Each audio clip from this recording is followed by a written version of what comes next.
have the new Army Ranch Rifle Special NATO optic on it.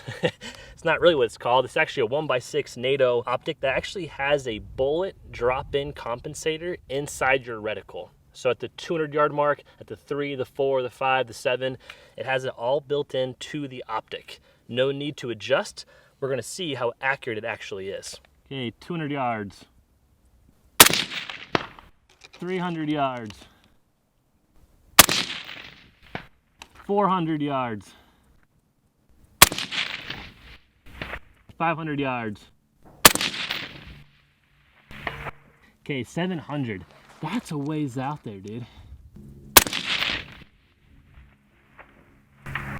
Hear it? It's like a cheat code, but in real life for the Army.